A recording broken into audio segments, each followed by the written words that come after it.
what could you do if you always chunked the golf ball? Now, you saw the thumbnail where I was saying the viewpoint of always looking at the front edge of the golf ball is what I do. You probably thought it was ridiculous and why does it work? But I'm going to show you that this viewpoint is what you should be doing. Today we're going to cover why shaft lean is your friend when you're chipping, a simple fix if you're flicking at your chips, and why you should always look at the front edge of the golf ball. Yes, this viewpoint here, if we're separating into two, just here. I've been lucky enough to spend time with Justin Rose's short game coach, James Ridyard.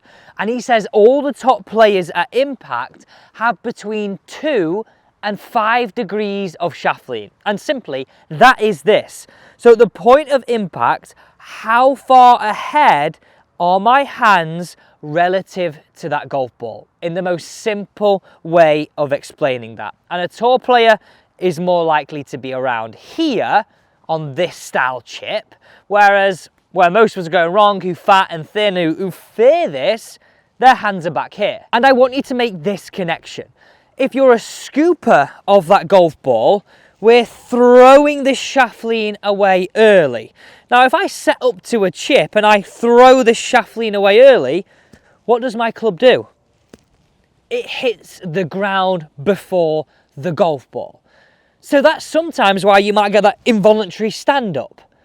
Why sometimes it could be fat, and the next time you're knifing it through the green. And this is where it gets really interesting. Many top tour players will tell you they're throwing that bounce away or throwing the angle away, but that's what they feel. And I believe this is where thousands of students that I've taught this year are going wrong. They hear a snippet, they hear a phrase from a tour player of what they feel, but the feel versus the real is very, very different. I also want you to make that connection.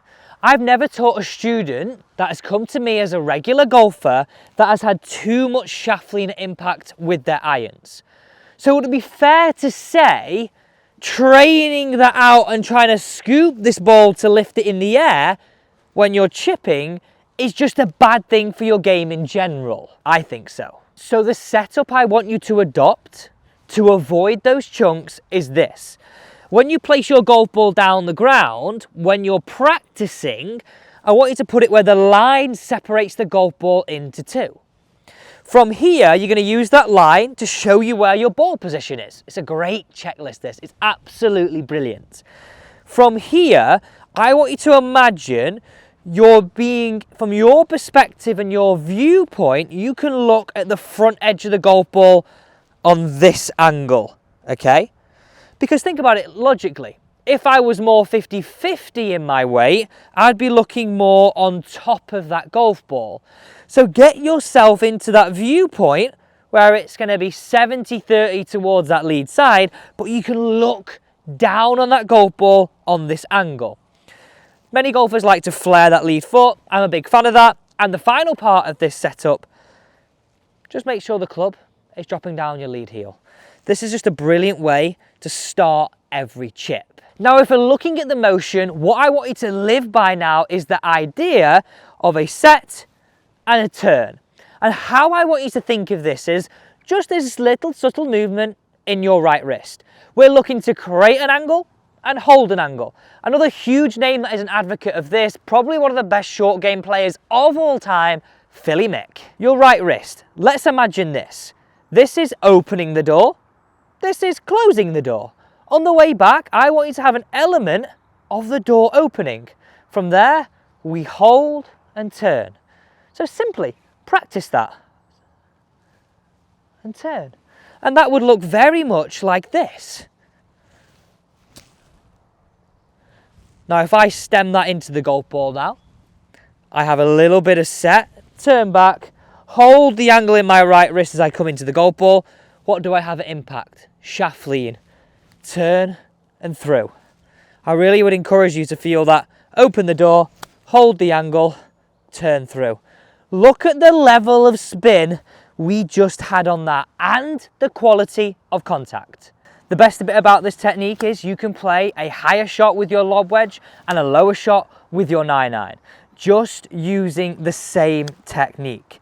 instead of always trying to use the same club and sometimes trying to flick at it. And the best thing that I've noticed when I've taught thousands of students this year this technique, the levels of spin they get around the green and the joy on their face goes up and up.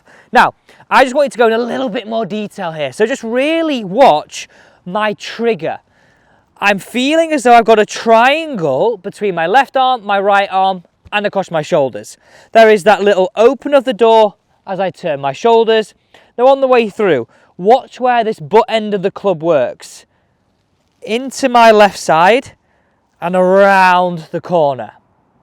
If we were to flick at this, it would point back at me a lot quicker in this manner.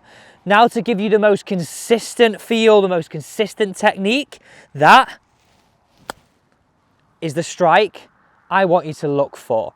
And if we look at this and simply how we're creating more spin, our club is now working this way into the golf ball.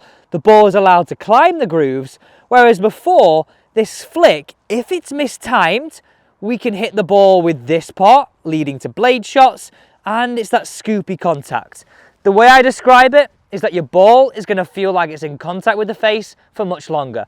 Use this viewpoint, and when you're over that golf ball, I want you to get into that simple view of, can I look at the golf ball from here? And if you can, you're in a great position for the hinge and the hole technique.